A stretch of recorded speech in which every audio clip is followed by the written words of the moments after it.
Hello friends, welcome to our channel study for law, जिसमें आज का हमारा क्वेश्चन है अदत्त विक्रेता की परिभाषा। कॉन्ट्रैक्ट सेकंड का ये क्वेश्चन है और पहला क्वेश्चन है कॉन्ट्रैक्ट सेकंड का। क्वेश्चन है हमारा अदत्त विक्रेता की परिभाषा, अदत्त विक्रेता के अधिकार और उसका धारण अधिकार कब समाप्त हो जाता है। इसमें हमसे पूछा है कि अदत्त विक्रेता जो है वो क्या होता है, उसकी क्या परिभाषा है। फिर अदत्त विक्रेता के क्या अधिकार हैं, जो अदत्त विक्रेता है अनपेड सेलर, उसके क्या राइट है, और उसका जो धारण करने का अधिकार है किसी भी वस्तु पर जो उसका धारण अधिकार है वो कब समाप्त हो जाता है। Definition of unpaid seller and right of unpaid seller, जो अनपेड सेलर है उसकी डेफिनेशन, उसके क्या राइट हैं। When his right to lien terminated, जो उसका धारण करने का अधिकार है उसको लाइन बोलते हैं, LIEN, वो कब समाप्त हो जाता है। इसकी परिभाषा है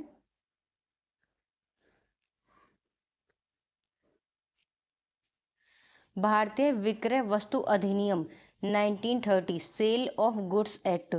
विक्रय वस्तु अधिनियम को इंग्लिश में कहते हैं सेल ऑफ गुड्स एक्ट। 1930 का ये एक्ट है जो आपका कॉन्ट्रैक्ट सेकंड है। इसमें 3 एक्ट से क्वेश्चन आपके पूछे जाते हैं। पहला एक्ट आपका यही होता है कॉन्ट्रैक्ट सेकंड वाला, और दूसरा आपसे पूछा जाता है एक भागीदारी जो फर्म है, जो भागीदारी अधिनियम है पार्टनरशिप एक्ट, उससे। और तीसरा आपका ये जो सेल ऑफ गुड्स एक्ट है, भारतीय विक्रय वस्तु अधिनियम, इससे। इन 3 एक्ट से कॉन्ट्रैक्ट सेकंड में क्वेश्चन आते हैं, ठीक है। तो ये तीनों ही एक्ट मैंने कवर कराए हुए हैं, और इस चीज़ को आप ध्यान रखना कि ये जो विक्रय वस्तु अधिनियम है या फिर पार्टनरशिप एक्ट है, इनके जो ये एक्ट के नाम हैं इनको आप अच्छे से याद रखना और इन नामों को लिख कर आना। ये नेम, इन सब पे आपको नंबर मिलते हैं, तो इन सब पे आप विशेष फोकस रखना, ठीक है। भारतीय विक्रय वस्तु अधिनियम 1930, सेल ऑफ गुड्स एक्ट 1930।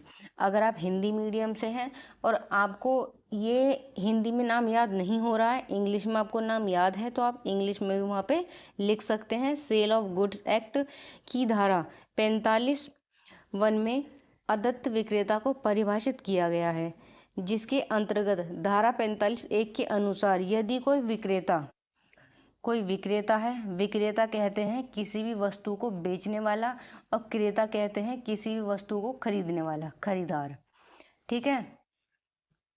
विक्रेता माल बेच चुका है, अगर विक्रेता अपने माल को बेच चुका है और उसे मूल्य का पूरा भुगतान न मिला हो। अगर कोई व्यक्ति अपने माल को बेच चुका है और उसको उस वस्तु का पूरा मूल्य नहीं मिला है, आधा मूल्य मिला है, आधे पैसे मिले हैं किसी भी सामान के, तो उसे ही कहते हैं अदत्त विक्रेता, अनपेड सेलर कहा जाता है।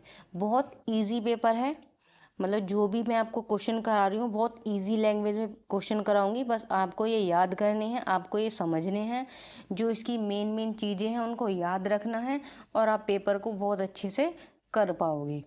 उदाहरण है फिर इसका, ए ने बी को 10,000 मूल्य का टीवी बेचा, बी ने केवल 6,000 का भुगतान किया।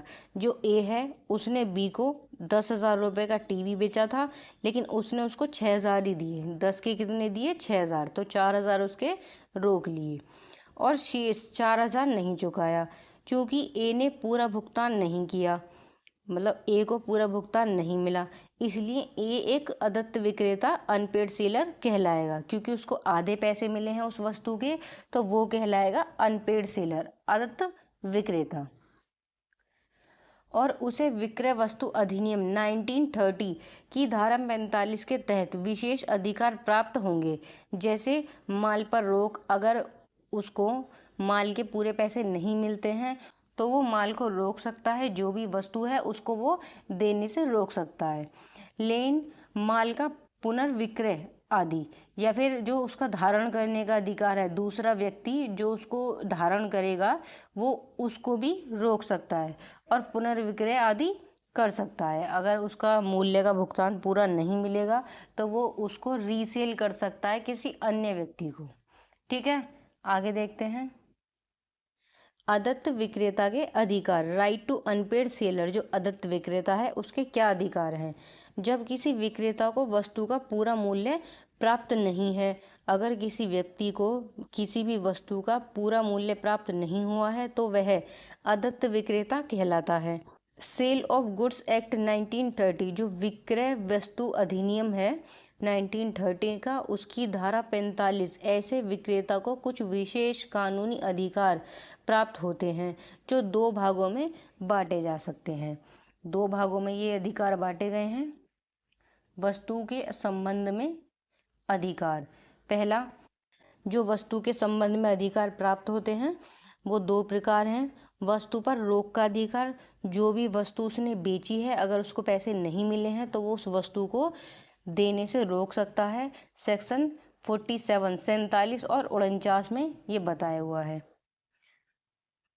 जब तक विक्रेता को पूरा मूल्य नहीं प्राप्त होता वह वस्तु को अपने पास रोक कर रख सकता है यदि वस्तु अभी खरीदार क्रेता को डिलीवर नहीं की गई है। अगर किसी व्यक्ति ने आधे पैसे दिए हैं तो विक्रेता उसकी वस्तु को उसको देने से रोक सकता है अगर उसने उसको क्या नहीं की है, डिलीवरी नहीं की है, उसके पास ही सामान रखा हुआ है तो वो उसको देने से रोक सकता है। फिर है हस्तांतरण में रोक। अगर विक्रेता का माल रास्ते में है और विक्रेता को पता चलता है कि खरीदार दिवालिया हो गया है तो वह हस्तांतरण करने से रोक सकता है। अगर विक्रेता को ये पता चलता है कि जो क्रेता है वो दिवालिया हो गया है, वो पैसे नहीं दे पाएगा, तो वो उसके हस्तांतरण को, उसके ट्रांसफ़र को रोक सकता है।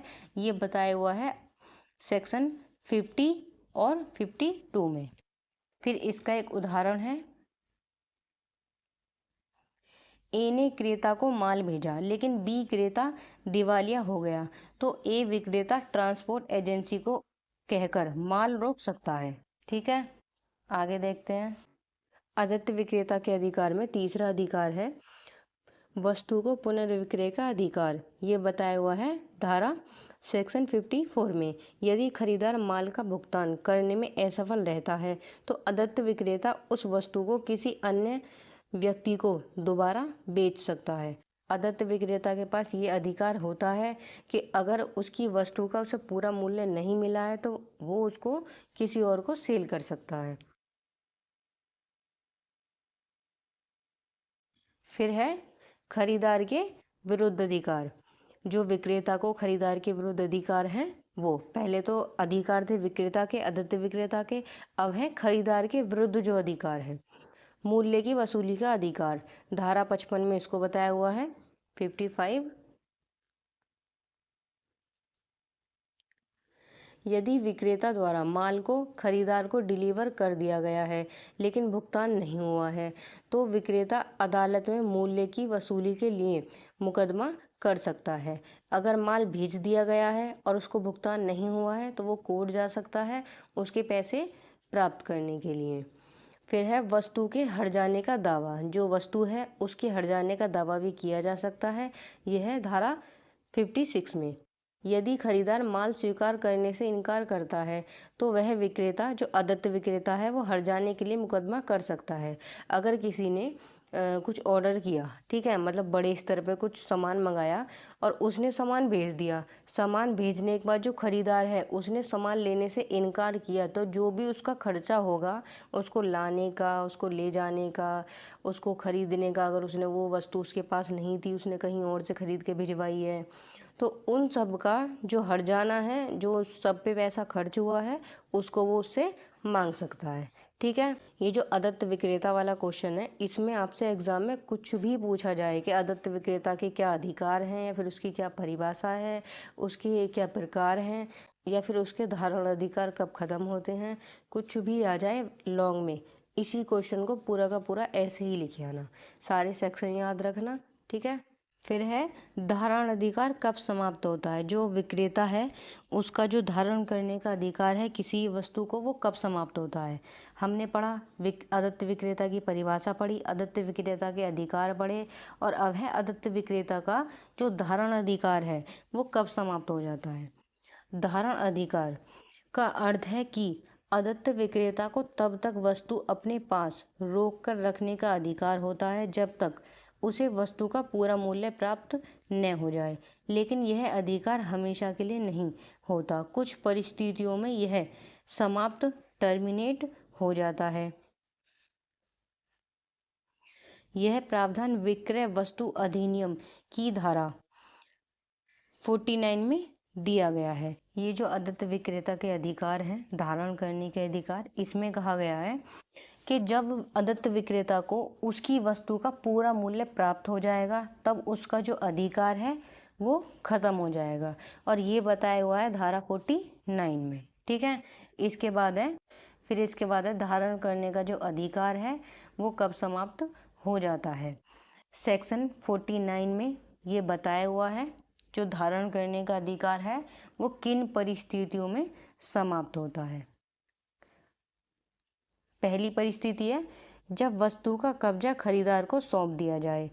यदि विक्रेता ने माल का भौतिक या प्रतीकात्मक कब्जा खरीदार या उसके एजेंट को दे दिया है तो विक्रेता का धारण अधिकार समाप्त हो जाता है। जब उसने माल का भौतिक कब्जा, जो उसका डायरेक्ट कब्जा था, वो जब क्रेता को या फिर उसके एजेंट को दे दिया है तो धारण करने का उसका अधिकार खत्म हो जाएगा।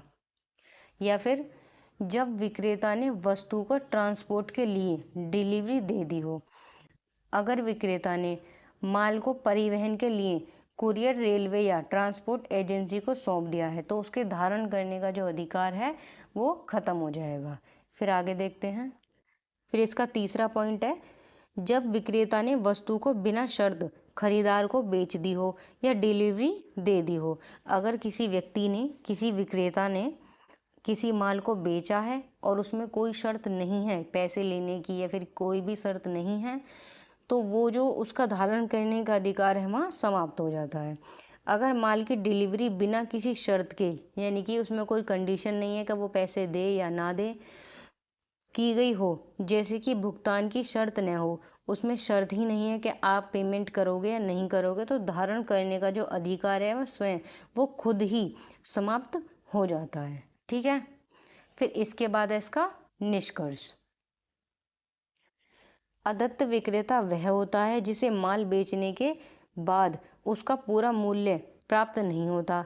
ऐसे विक्रेता को विक्रय वस्तु अधिनियम 1930 के अंतर्गत कुछ विशेष अधिकार प्राप्त होते हैं, जैसे धारण अधिकार, ट्रांजिट में रोक और पुनर्विक्रय का अधिकार। ये अधिकार तब लागू रहते हैं जब खरीदार से पूरा भुगतान नहीं होता, परंतु यदि माल खरीदार को सौंप दिया जाए या बिना शर्त डिलीवरी हो जाए तो ये अधिकार समाप्त हो जाते हैं। जो धारण करने का अधिकार है वो समाप्त हो जाता है। इस प्रकार ये अधिकार विक्रेता के हितों की रक्षा करते हैं। ठीक है, बस यहीं तक था ये क्वेश्चन। इसके बाद इसके कीवर्ड देख लेते हैं। जो सेक्शन है और जो इसकी हेडिंग है वो अदत्त विक्रेता की परिभाषा। बहुत इजी सा क्वेश्चन है, बस इसमें यही है, एक क्रेता होता है, एक खरीदार, एक विक्रेता होता है जो सामान को बेचता है, एक होता है जो खरीदता है। अगर किसी व्यक्ति को भुगतान, जो भी उसने वस्तु सेल की है उसके बदले उसको पूरा भुगतान नहीं मिलता है, उसे ही कहते हैं अदत्त विक्रेता।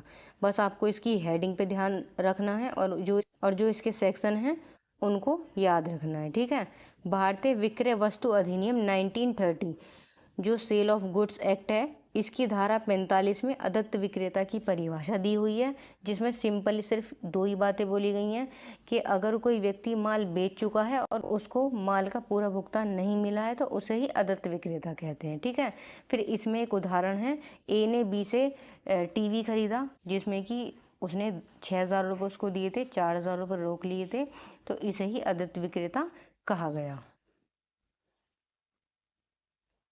फिर है अदत्त विक्रेता के अधिकार, अनपेड सेलर के राइट। पहला है वस्तु के संबंध में अधिकार, धारा 47 से 49। फिर इसकी हेडिंग है 3, वस्तु पर रोक का अधिकार, धारा 47 से 49 में बताया गया है। फिर है हस्तांतरण में रोक, धारा 50 से 52 में। फिर इसका एक उदाहरण है ट्रांसपोर्ट वाला कि एजेंसी से कहकर माल को रोक सकता है, अगर उसको भुगतान नहीं मिलता है तो वो उस माल को रोक सकता है। तीसरा है वस्तु को पुनर्विक्रय का अधिकार, जो भी वस्तु है उसको फिर से विक्रय कर सकता है, ये कहा गया है धारा 54 में। फिर है खरीदार के विरुद्ध अधिकार। जो खरीदार है उसके विरुद्ध क्या उसको अधिकार है, जैसे मूल्य की वसूली का अधिकार धारा 55 में बताया गया है। वस्तु के हट जाने का अधिकार जो धारा 56 में बताया हुआ है। फिर धारण अधिकार कब समाप्त हो जाता है, ये धारा 49 में बताया हुआ है। जब तक वस्तु का पूरा भुगतान न हो, जब तक किसी वस्तु का पूरा भुगतान नहीं होगा तब तक धारण करने का जो अधिकार है वो समाप्त नहीं होगा। फिर है धारण अधिकार समाप्त की स्थितियां। पहले था धारण अधिकार कब समाप्त हो जाता है, अब है धारण अधिकार जो समाप्त होता है उसकी क्या स्थितियां होती हैं।